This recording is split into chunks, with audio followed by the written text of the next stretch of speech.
बिस्मिल्लाहिर्रहमानिर्रहीम। अस्सलाम वालेकुम। आज हम स्टार्ट करने लगे हैं C plus plus. C plus plus हमारे पास एक जनरल पर्पस प्रोग्रामिंग लैंग्वेज है जो आपके जेनेरिक प्रोग्रामिंग को भी सपोर्ट करता है और ऑब्जेक्ट ओरिएंटेड प्रोग्रामिंग को भी सपोर्ट करता है। ये हमारे पास बहुत सिंपल प्रोग्रामिंग के लिए भी हम इसका यूज़ करते हैं और बहुत हाई लेवल प्रोग्रामिंग करनी हो, कोई कमर्शियल सॉफ्टवेयर बनाना हो या कोई गेम्स वगैरह बनाने हो या जो है आपने कोई हाई ग्राफिक सॉफ्टवेयर बनाने हो तो उसके लिए भी हम इसका यूज़ करते हैं। ठीक है, इन सारी चीज़ों को आगे डिटेल से डिस्कस करेंगे। मेरी बात एक समझने की कोशिश करें कि सारे लेक्चर मैंने डे 1, डे 2, डे 3 के हिसाब से स्टोर किए हैं ताकि आप लोग को आसानी हो और आप लोग तरतीब से सी प्लस प्लस सीख सको, पहली बात।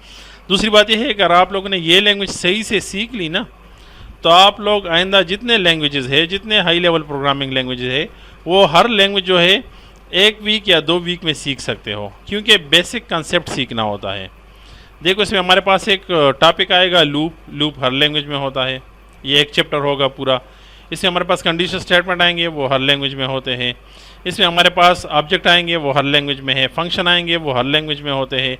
और इसी तरह इसमें हमारे पास आएंगे कुछ जो है क्लासेस, वो हर लैंग्वेज में होते हैं। तो अगर आप लोगों ने एक लैंग्वेज सीख ली तो इसका मतलब आप लोग सारे सीख गए। ठीक है, तो ये 2 बातें मेरी याद रखना। अच्छा जी, आज के हमारे टॉपिक, कुछ टॉपिक मैंने उठाए हैं, शायद लेक्चर थोड़ा सा लेंथी हो जाए, लेकिन मैं सोच रहा हूँ कि बेसिक्स जो है इसमें सारे कवर कर लूँ। पहले हम प्रोग्राम के बारे में देखेंगे, उसके बाद हेडर फाइल के बारे में कुछ पढ़ेंगे थोड़ा सा, उसके बाद रिजर्व वर्ड्स के बारे में पढ़ेंगे। ठीक है, तो चलिए स्टार्ट कर लेते हैं। सबसे पहले हमारे पास है कंप्यूटर प्रोग्राम। देखिए, मैंने आप लोगों को फर्स्ट ईयर के क्लास में जब हम थे 1 साल पहले, तो मैंने आप लोगों को समझाया था कि कंप्यूटर एक मशीन है, वो खुद से कुछ भी नहीं कर सकता। वो क्या करेगा, जो इंस्ट्रक्शन आप लोग दोगे उसे, उन्हीं इंस्ट्रक्शन पे वो काम करता है। ठीक है, और वो इंस्ट्रक्शन क्या कहलाते हैं? वो कहलाता है program. So program is a set of instruction that perform a specific task. ठीक है, ये सेट ऑफ इंस्ट्रक्शन होता है प्रोग्राम, जो किसी खास मकसद के लिए हमने इसको बनाया होता है। It tell the computer what to do. ये कंप्यूटर को बताता है कि आपने क्या करना है।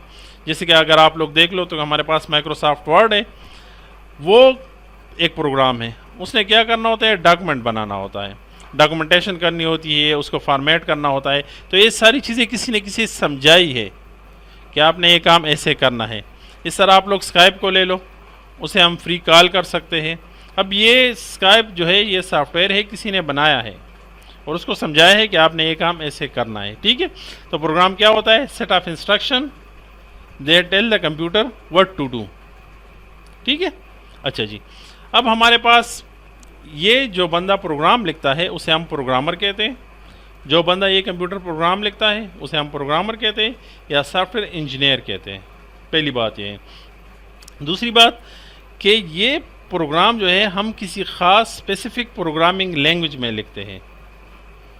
एक कंप्यूटर की लैंग्वेज है जिसको हम मशीन लैंग्वेज कहते हैं, जो 1 और 0 की लैंग्वेज है, उसमें कुछ भी नहीं है।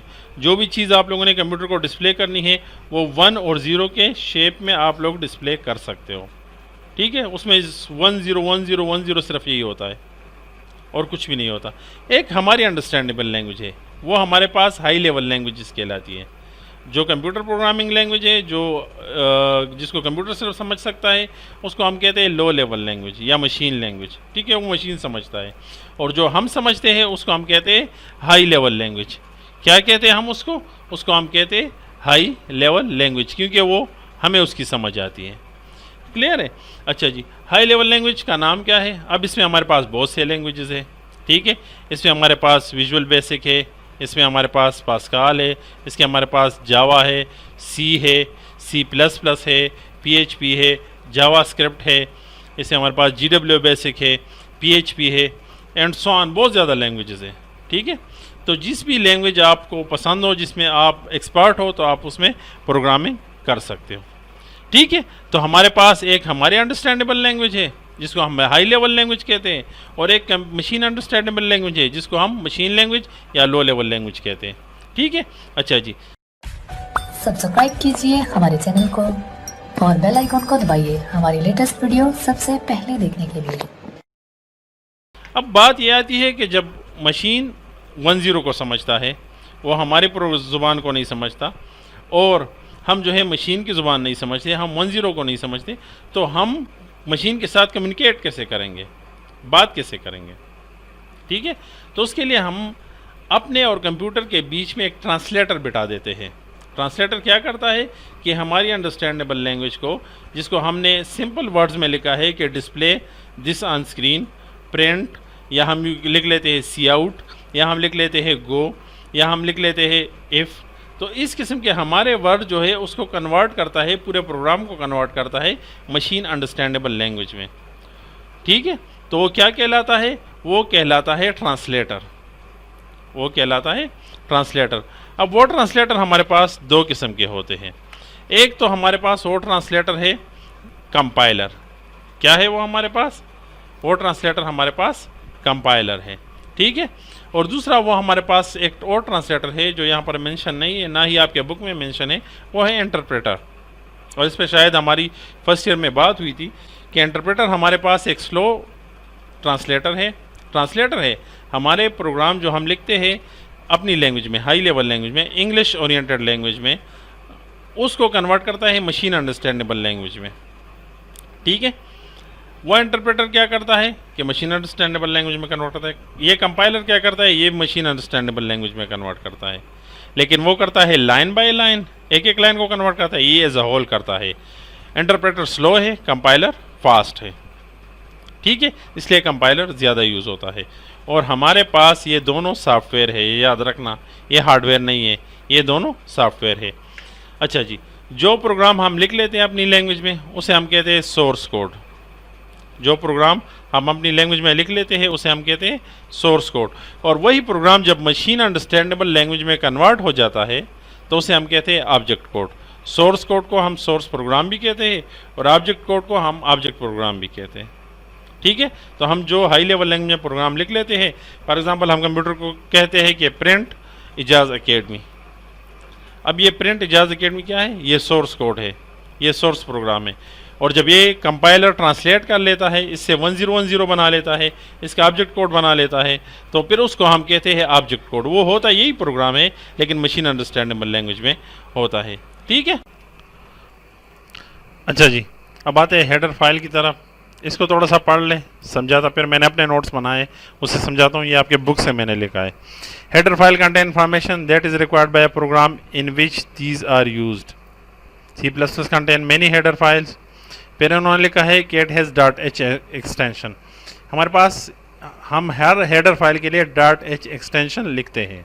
ये बस एक बात माइंड में रखना कि .h हम लाजमी लिखते हैं।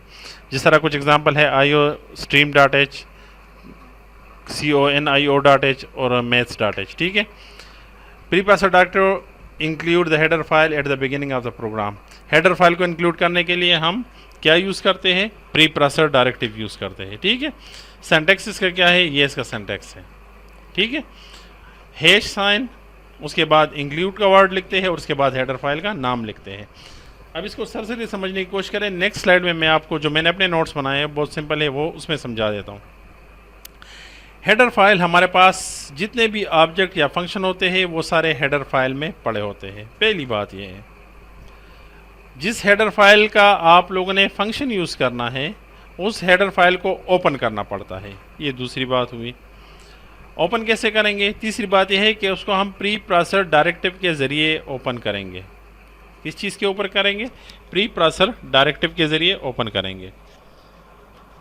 अच्छा जी, पहली बात हमारी ये हुई कि हेडर फाइल हम वो यूज़ करेंगे जो फंक्शन या ऑब्जेक्ट हम यूज़ करते हैं। दूसरी बात यह है कि इसके साथ .h एक्सटेंशन होता है। तीसरी बात यह है कि इसको हम यूज़ करेंगे किस चीज़ के ज़रिए? प्री प्रोसेसर डायरेक्टिव के ज़रिए। ठीक है, और ये इसका सिंटैक्स है, हैश इंक्लूड और उसके बाद उस हेडर फाइल का नाम। क्या होता है हमारे पास? हम पहले हैश का साइन लगाते हैं, फिर इंक्लूड करते हैं और फिर हेडर फाइल का नाम लिखते हैं। ठीक है, अब आगे चलते हैं। आगे मैं आपको समझाता हूँ जो मैंने अपने नोट्स बनाए हुए हैं। ठीक है, वहाँ से आप लोगों को इजीली समझ आ जाएगी इस चीज़ की। देखिए यहाँ पर ये हमने एक प्रोग्राम किया था, आप लोगों को याद होगा। ये एक सिंपल प्रोग्राम था जिसमें हमने क्या किया था कि हमने इजाज़ एकेडमी को स्क्रीन पे डिस्प्ले करना था।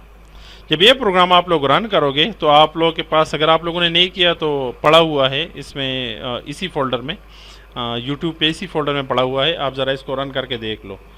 क्या करते हैं कि हम हैश इंक्लूड के ज़रिए iostream.h मैंने इंक्लूड कर दिया, मेन का फंक्शन लिख दिया और एजाज अकेडमी मैंने डिस्प्ले कर दिया। अब ये पूरा प्रोग्राम क्या करेगा, सिर्फ स्क्रीन पे एजाज अकेडमी डिस्प्ले करेगा। और वो एजाज अकेडमी डिस्प्ले करता है हमारे पास ये वाला स्टेटमेंट, ये वाला सी आउट मीन डिस्प्ले करो, किस चीज़ को डिस्प्ले करो, एजाज अकेडमी को। अब ये बाकी चीज़ें क्या है, ये बाकी चीज़ें क्या है, अभी इसको समझने की कोशिश करते हैं। ठीक है, तो चलिए आगे चलते हैं। आगे हमारे पास है कि हमारे पास सोर्स फाइल जो होता है, content definition of library function and object. ठीक है, ये देखिए हमारे पास जो iostream.h है ना, इसके अलावा भी हमारे पास बहुत से हैं। जिस तरह पिछले स्लाइड में हमने देखा कि maths.h है, conyo.h है। अब आई का मतलब जो है ना, आई का मतलब हमारे पास ये जो चीज़ आप लोगों को नज़र आ रही है iostream.h, ये एक हेडर फाइल है। क्या है ये एक हेडर फाइल है। इसमें ये जो आई है ना, इसका मतलब है इनपुट। ठीक है, इनपुट। और ये जो बाद में ओ लिखा हुआ है, इसका मतलब है आउटपुट। इस ओ का मतलब है आउटपुट, मतलब इनपुट स्ट्रीम और आउटपुट स्ट्रीम। ठीक है, इसका मतलब है जितने इनपुट और आउटपुट के काम हैं वो सारे हमारे पास iostream.h में पड़े होते हैं। अब जब हम कोई आउटपुट का फंक्शन यूज़ कर रहे हैं, सी आउट में यूज़ कर रहा हूँ, तो सबसे पहले उसका हेडर फाइल वो जहाँ पर पड़ा है उसको सबसे पहले मैं ओपन करूँगा। मैं सी आउट को यूज़ कर रहा हूँ। ठीक है, तो सी आउट जहाँ पर पड़ा है जिस हेडर फाइल में, ये एक स्टेटमेंट है। जिस तरह मैंने कहा कि हमारे पास फंक्शन, ऑब्जेक्ट या स्टेटमेंट जहाँ पर पड़े होते वो सारे हेडर फाइल में पड़े होते। तो जिस चीज़ को आप यूज़ करोगे प्रोग्राम में, ये हमारे पास प्रोग्राम की बॉडी है। ठीक है, मेन की बॉडी है। तो इसमें हम क्या यूज़ कर रहे हैं, हम सी आउट यूज़ कर रहे हैं। ठीक है, अब सी आउट कहाँ पर पड़ा है, iostream.h में। तो हम सी आउट ऑब्जेक्ट को यूज़ कर रहे हैं, स्टेटमेंट को यूज़ कर रहे हैं, तो इसके लिए हमें इसका हेडर फाइल ओपन करना पड़ेगा। इसका हेडर फाइल क्या है, iostream.h। ठीक है, क्लियर हो गया ना। अब इसको हम ओपन कैसे करते हैं, हम इसको ओपन करते हैं प्री प्रोसेसर डायरेक्टिव के ज़रिए। और प्री प्रोसेसर डायरेक्टिव हमारे पास क्या है, हैश इंक्लूड है। और ये आप हर प्रोग्राम में लिखोगे। ठीक है, तो हमारे पास header file added into the program if the object function defined in it is to be used in the program। हमने सिर्फ वही हेडर फाइल इंक्लूड किया है, iostream.h मैंने इंक्लूड किया है ना। क्यों, क्योंकि इसमें जो ऑब्जेक्ट पड़ा हुआ है सी आउट, वो मैंने यूज़ करना है प्रोग्राम में। आप लोग यूँ समझ लो ना कि हमारे पास ये जितने भी ऑब्जेक्ट या फंक्शन है ना, यूँ समझिए इन्होंने इसके लिए डब्बे बनाए हुए हैं। ठीक है, अब इसमें हमारे पास सी इन भी पड़ा हुआ है, सी आउट भी पड़ा हुआ है, और इस डब्बे का नाम इन्होंने क्या रखा है, यूँ समझ ले कुछ। अभी आगे जब हम जाएंगे तो आप अच्छी तरह समझ लोगे। इसका इन्होंने नाम iostream रखा हुआ है। ठीक है, iostream रखा हुआ है इसका नाम। अब हमारे पास इन्होंने एक और डब्बा रखा हुआ है जिसका नाम इन्होंने रखा हुआ है मैथ्स। ठीक है, क्या उसका नाम रखा हुआ है इन्होंने, मैथ्स। अब उसमें मैथ्स के सारे रिलेटेड फंक्शन होंगे। फॉर एग्जांपल किसी चीज़ का स्क्वायर रूट निकालना है, तो स्क्वायर रूट निकालने के लिए उसमें हमारे पास फंक्शन होगा। अब मैं स्क्वायर रूट का यूज़ करूंगा प्रोग्राम में, यहाँ पर कहीं पर स्क्वायर रूट का यूज़ करूंगा। तो स्क्वायर रूट का जब मैंने यूज़ करना है तो यहाँ पर मैं फिर हैश इंक्लूड maths.h भी लिखूंगा। ठीक है, यहाँ पर मैं क्या लिखूंगा, हैश इंक्लूड maths.h, ये मैं फिर लाजमी लिखूंगा। क्यों लिखूंगा, क्योंकि मैं नीचे पर स्क्वायर रूट, यहाँ पर कहीं पर मैं स्क्वायर रूट यूज़ कर रहा हूँ। ठीक है, तो ये सारे डब्बे हैं, यूँ समझे। अभी फ़िलहाल आगे मैं फिर समझा दूंगा आप लोगों को। इसमें हमारे पास इसमें सीन सी आउट वगैरह पड़ा है। मैं सी आउट यूज़ कर रहा था तो मैंने iostream.h को ओपन कर दिया यहाँ पे। अभी अगर मैं स्क्वायर वगैरह या इस तरह कोई लॉग का फंक्शन है उसको यूज़ करूँगा या कोई और मैथमेटिकल फंक्शन यूज़ करूँगा तो मैं यहाँ पर maths.h भी लिखूँगा। और हर हेडर फाइल, ये भी हेडर फाइल है, ये भी एक हेडर फाइल है, ये भी एक हेडर फाइल है। तो इनको ओपन करने के लिए मैं क्या यूज़ करता हूँ, इनको मैं ओपन करने के लिए प्री प्रोसेसर डायरेक्टिव यूज़ करता हूँ। ठीक है, तो तीन चीज़ें हुई कि जिस फंक्शन, जिस ऑब्जेक्ट, जिस स्टेटमेंट को हम यूज़ करेंगे उसके लिए उसका हेडर फाइल ओपन करेंगे। ठीक है। हेडर फाइल आप लोगों के पास लिस्ट पड़ी होगी, वो ज़रा देख लेना, नहीं तो नेक्स्ट की सिलेक्शन में बता दूंगा, कमेंट्स में पूछ लेना, मैं बता दूंगा। तो जो स्टेटमेंट आप यूज़ करोगे उसका हेडर फाइल ओपन करोगे। हेडर फाइल कैसे ओपन करोगे? उसको ओपन करोगे आप लोग प्री प्रोसेसर डायरेक्टिव के ज़रिए। क्लियर है? समझ आ गई बात? चले थोड़ा सा आगे चलते हैं। Hash include is use to add header file, ये बात हमारी हो गई है। The name of header file is written in angle bracket, ये देख लें, ये बात है हमारे पास कि ये हमारे पास एंगल ब्रैकेट में हमारे पास ये जो है इनक्लोज होते हैं।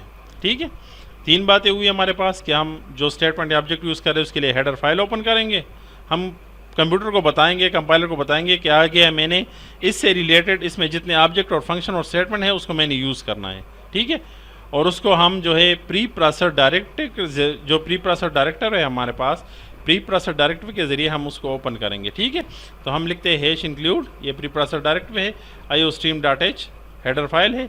इस हेडर फाइल में अब जितने भी सी आउट मैंने यूज़ किया है, मैं इसका CN भी यूज़ कर सकता हूँ, और जितने हमारे पास इसमें फंक्शन पड़े हुए हैं, जितने हमारे पास स्टेटमेंट पड़े हुए हैं, तो वो सारे मैं यूज़ कर सकता हूँ।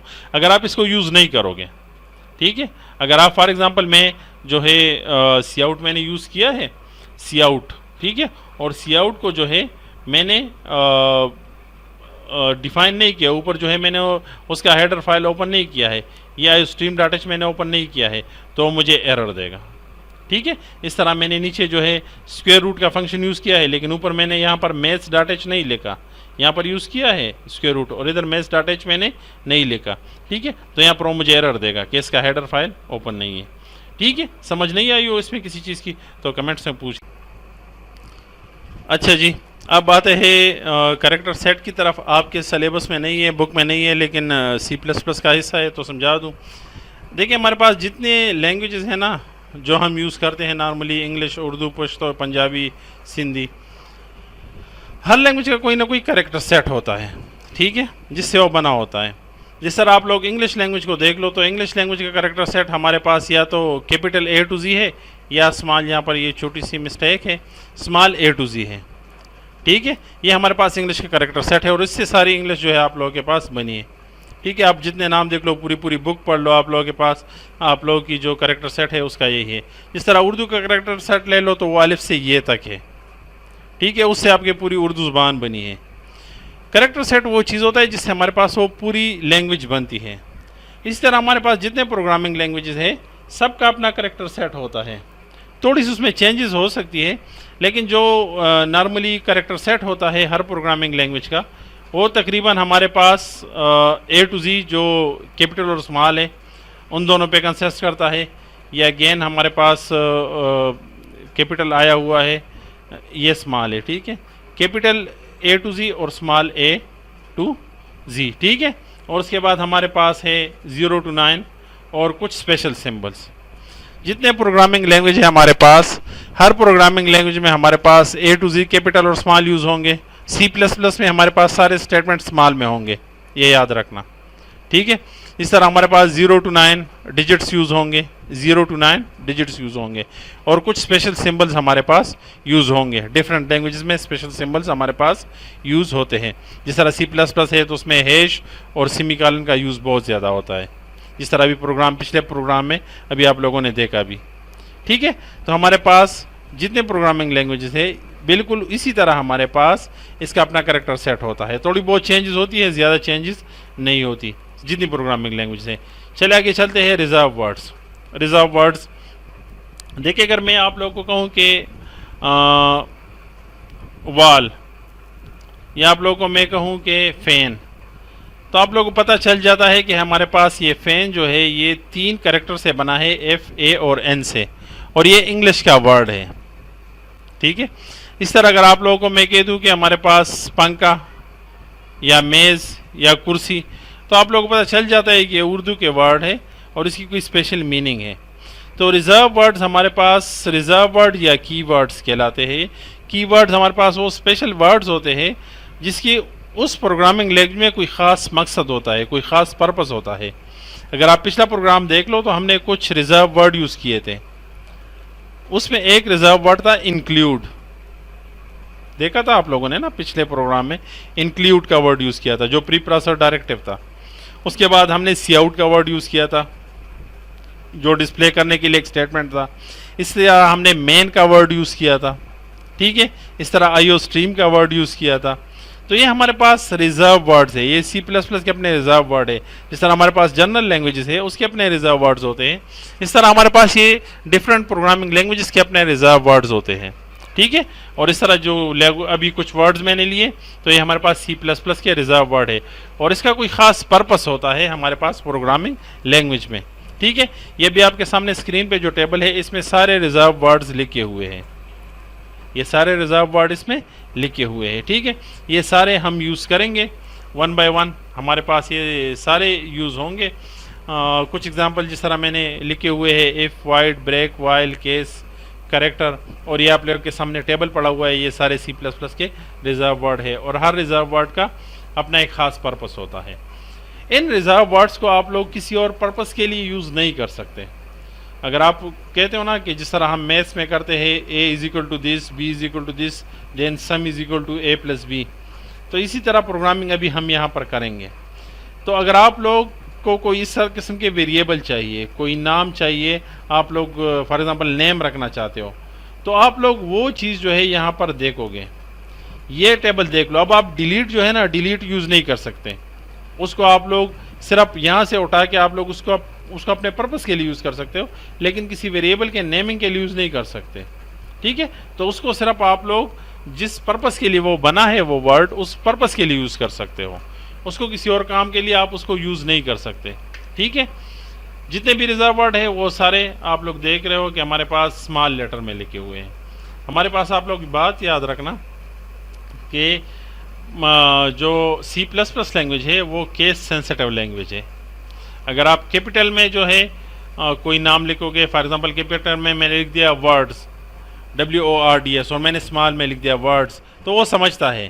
उसके लिए कैपिटल और स्मॉल अलग अलग चीज़ें हैं, लेकिन उसके अपने जो जितने भी रिजर्व वर्ड्स हैं, जितने की वर्ड्स हैं उसके, वो सारे स्मॉल लेटर में है। और हर रिजर्व वर्ड का, हर की वर्ड का कोई ख़ास पर्पस है, कोई ख़ास मकसद है, ठीक है, कोई ख़ास मीनिंग है उसकी। हमारे पास में तकरीबन 80 रिजर्व वर्ड है, बट C++ में very depending upon version being use, different किस्म के वर्जन यूज़ होते हैं, तो इसलिए ये कुछ कम ज़्यादा हो सकते हैं, ठीक है। नॉर्मली हमारे पास 80 रिजर्व वर्ड यूज़ होते हैं। तो अभी मैं थोड़ा सा रिपीट कर दूं कि आज हमने क्या पढ़ा। आज हमने सबसे पहले पढ़ा प्रोग्राम के बारे में, ठीक है, कि प्रोग्राम क्या चीज़ है, सेट ऑफ इंस्ट्रक्शन है। उसके बाद प्रोग्राम हम लिखते कैसे, किसी प्रोग्रामिंग लैंग्वेज में लिखते हैं। लिखता कौन है, जो लिखता है वो इंसान लिखता है, उसे हम प्रोग्रामर या सॉफ्टवेयर इंजीनियर कहते हैं, ठीक है।